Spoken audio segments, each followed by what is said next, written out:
저는 북한에서 농구 국가대표로 활동했던 사람입니다. 지금은 대한민국 국민으로 살아가고 있습니다.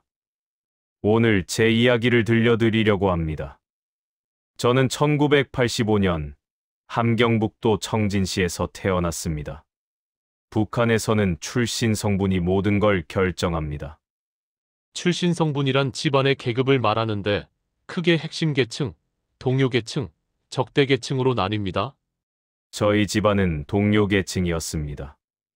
아버지는 청진 제강소에서 일하는 노동자였습니다. 한때는 모범 노동자로 표창도 받으셨지만 그게 다였습니다.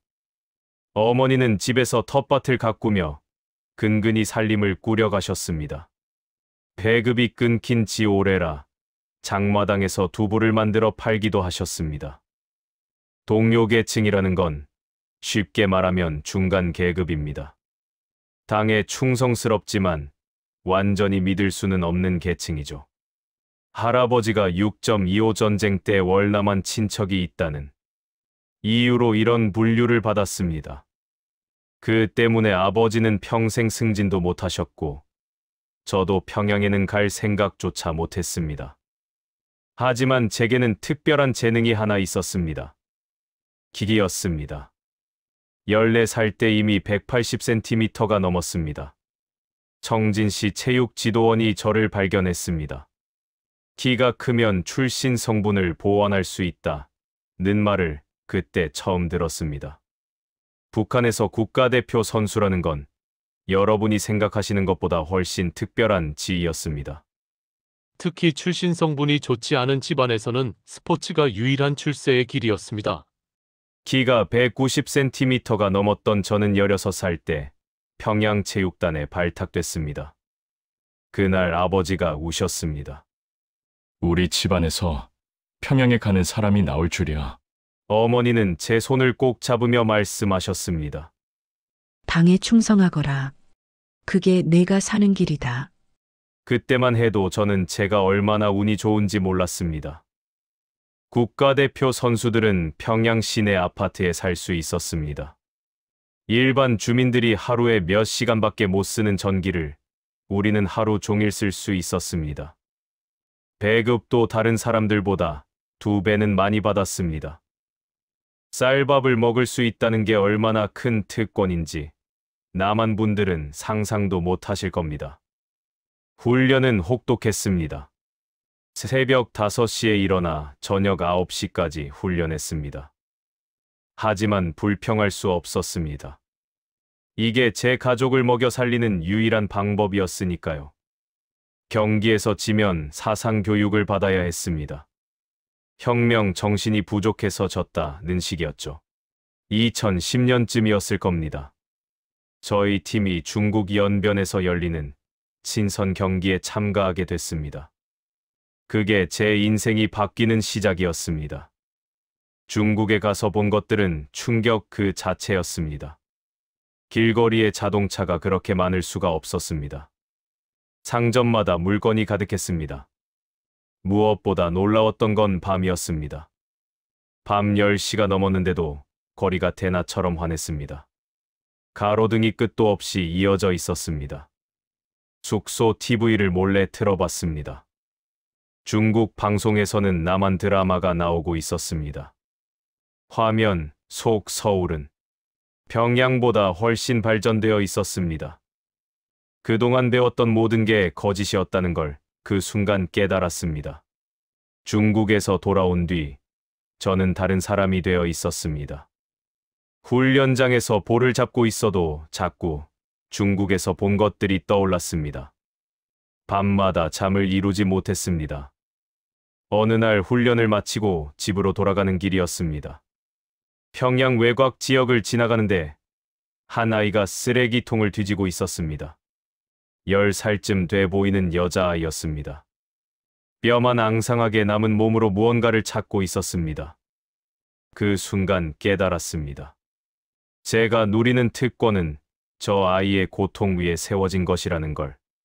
제가 쌀밥을 먹을 수 있는 건 저 아이가 굶주려야 가능한 거라는 걸. 그날 밤 저는 결심했습니다. 이 땅을 떠나기로. 하지만 국가대표 선수가 탈북한다는 건 거의 불가능한 일이었습니다. 저희는 24시간 감시를 받았습니다. 어디를 가든 보안원이 따라붙었습니다. 가족들도 인질이나 마찬가지였습니다. 제가 탈북하면 가족들이 정치범 수용소로 끌려갈 게 뻔했습니다. 고민 끝에 저는 혼자 가기로 했습니다. 가족들에게는 아무 말도 하지 않기로 했습니다. 차라리 그들이 저를 원망하며 살아남는 게 낫다고 생각했습니다. 2012년 5월, 다시 중국 출장 기회가 왔습니다. 이번엔 길림성에서 열리는 대회였습니다. 저는 치밀하게 계획을 세웠습니다. 대회 마지막 날, 단체로 식당에 가는 척하다가 화장실에 간다고 하고 빠져나올 생각이었습니다. 대회 마지막 날이 다가왔습니다. 그날 아침, 거울을 보니 제 얼굴이 새하얗게 질려 있었습니다. 손이 너무 떨려서 밥 숟가락을 제대로 들 수가 없었습니다. 경기는 악몽 같았습니다. 공이 손에 잡히지 않았습니다. 감독이 타임아웃을 부르고 저를 불러냈습니다. 동무, 오늘 무슨 일이오? 식은땀이 등을 타고 흘렀습니다. 몸이 좀 안 좋습니다. 겨우 그렇게 대답했습니다. 저녁 식사 시간이 됐습니다. 일행 모두가 식당으로 향했습니다. 저는 가슴이 터질 것 같았습니다. 식사가 시작되고 20분쯤 지났을 때 저는 조용히 일어났습니다. 화장실 좀 다녀오겠습니다. 보안원이 눈을 들어 저를 쳐다봤습니다. 그 몇 초가 영원처럼 느껴졌습니다. 빨리 다녀오시오. 그가 말했습니다. 화장실로 가는 척하다가 뒷문으로 나갔습니다. 골목으로 뛰었습니다. 가슴이 터질 듯 뛰었지만 멈출 수 없었습니다. 뒤에서 누가 쫓아오는 소리가 들리는 것 같았습니다. 아니, 실제로 누군가 소리쳤습니다. 저기, 저 사람! 필사적으로 달렸습니다. 190cm가 넘는 키 때문에 눈에 띄었습니다. 사람들이 쳐다봤습니다. 한 골목으로 꺾어 들어갔습니다. 쓰레기통 뒤에 숨었습니다. 심장 소리가 너무 커서 들킬 것 같았습니다. 1시간쯤 지났을까요? 조심스럽게 나와 다시 걸었습니다. 중국에서 만났던 조선족 아주머니의 집을 찾아갔습니다. 친선 경기 때 몰래 연락처를 받아뒀던 분이었습니다. 문을 두드렸습니다. 아주머니가 문을 열고는 깜짝 놀랐습니다. 어떻게? 저는 무릎을 꿇었습니다. 살려주십시오. 제발 남한으로 가게 도와주십시오. 그 집 창고에서 보름을 숨어 지냈습니다. 낮에는 꼼짝도 할 수 없었습니다. 밖에서 중국 공안이 순찰을 돌았습니다. 북한 보안원들도 저를 찾아 혈안이 되어 있다는 소식이 들렸습니다. 아주머니가 브로커를 연결해 주셨습니다. 남한 가는데 $10,000가 든다고 했습니다. 저에게는 한 푼도 없었습니다. 일단 가시고 나중에 갚으세요. 브로커가 말했습니다. 지금 생각하면 그분들이 천사였습니다. 중국에서 베트남, 라오스를 거쳐 태국으로 가는 루트였습니다. 밤에만 이동했습니다. 트럭 짐칸에 숨어서 때로는 정글을 걸어서 이동했습니다. 라오스 국경을 넘을 때가 가장 위험했습니다. 메콩강을 건너야 했는데 배가 너무 작았습니다. 물이 차올랐습니다. 수영할 줄 아십니까? 브로커가 물었습니다. 저는 고개를 저었습니다. 농구는 잘해도 수영은 배운 적이 없었습니다. 강 한가운데쯤 왔을 때 순찰선이 나타났습니다. 엎드리세요. 움직이지 마세요. 브로커가 속삭였습니다. 물에 젖은 채로 배 바닥에 엎드려 있었습니다. 순찰선의 불빛이 우리 배를 스쳤습니다. 그리고 지나갔습니다. 태국에 도착해서 경찰서로 갔습니다. 저는 북한에서 온 망명 신청자입니다. 연습했던 영어를 더듬더듬 말했습니다. 경찰이 서류를 작성했습니다. 그리고 이민국 구치소로 보냈습니다. 구치소에서 한 달을 보냈습니다. 남한 대사관에서 연락이 왔습니다. 신분 확인 절차를 거쳤습니다. 당신이 정말 북한 농구 국가대표가 맞습니까? 네, 맞습니다. 2012년 7월 15일 인천공항에 도착했습니다. 비행기에서 내리는 순간 눈물이 쏟아졌습니다. 정말로 자유의 땅에 온 것입니다. 하나원에서 3개월을 보냈습니다. 남한 사회 적응 교육을 받았습니다. 처음 배운 단어 중 하나가 인권이었습니다. 인간으로서 누구나 가진 권리. 북한에서는 들어본 적도 없는 개념이었습니다. 하나원을 나와 서울에 정착했습니다. 그리고 하루하루가 놀라움의 연속이었습니다. 첫 번째 충격은 버스였습니다. 어느 날 길을 걷는데 버스가 멈추더니 차체가 한쪽으로 기울었습니다. 고장 난 줄 알았습니다. 그런데 휠체어를 탄 분이 타시는 겁니다.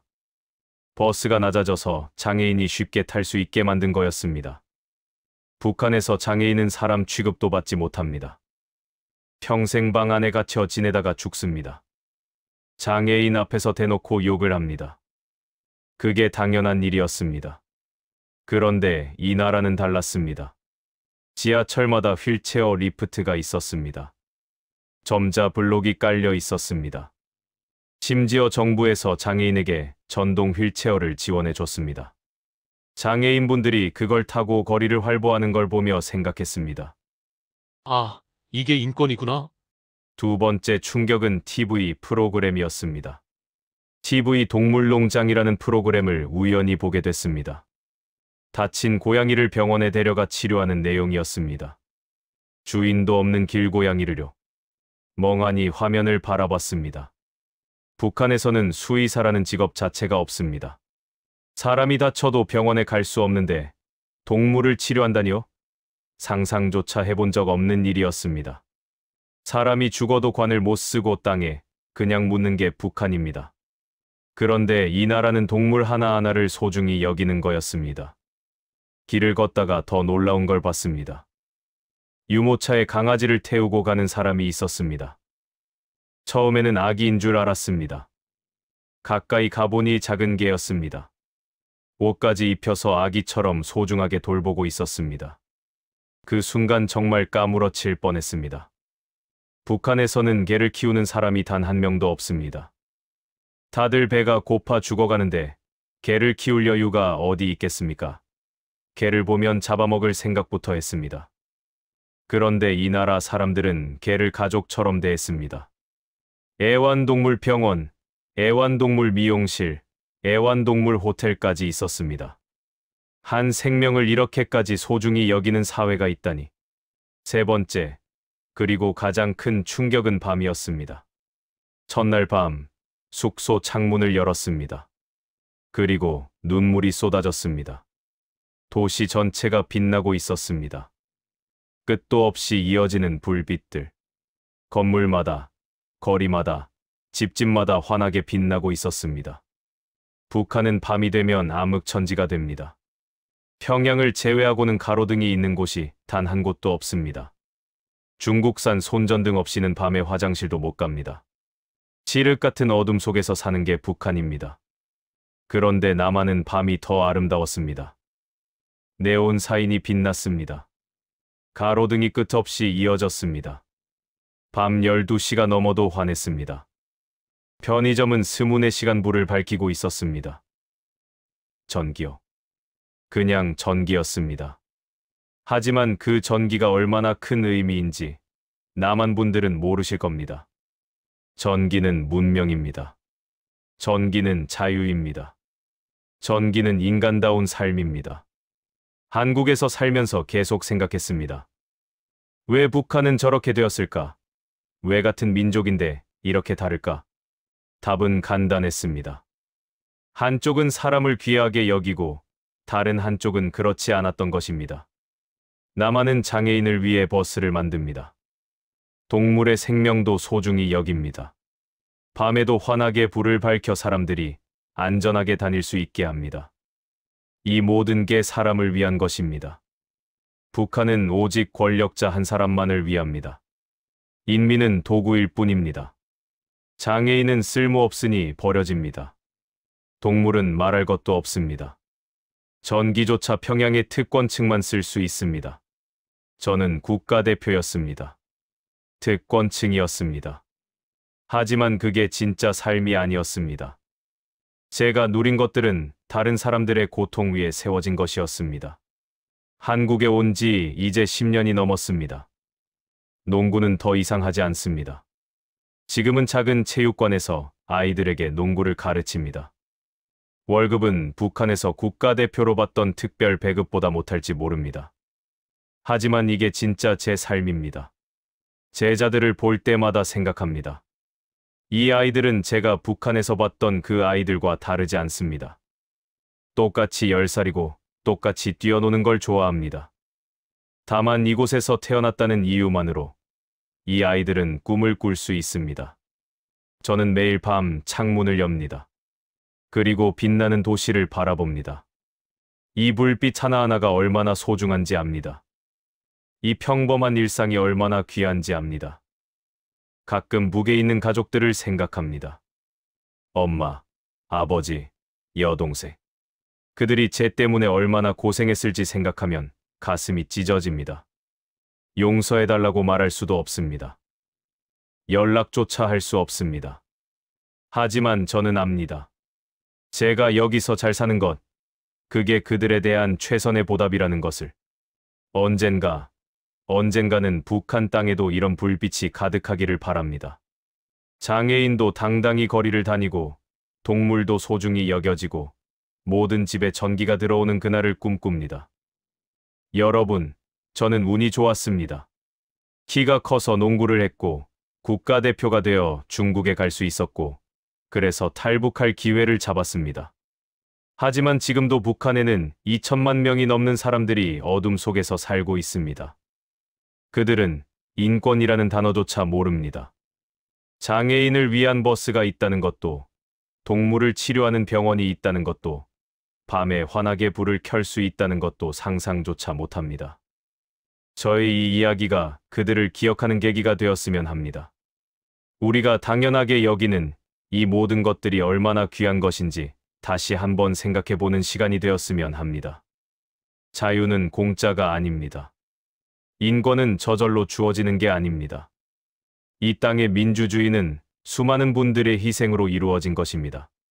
부디 이 소중한 것들을 지켜주십시오. 그리고 북에 있는 제 동포들도 언젠가 이 자유를 누릴 수 있기를 함께 기도해 주십시오. 감사합니다.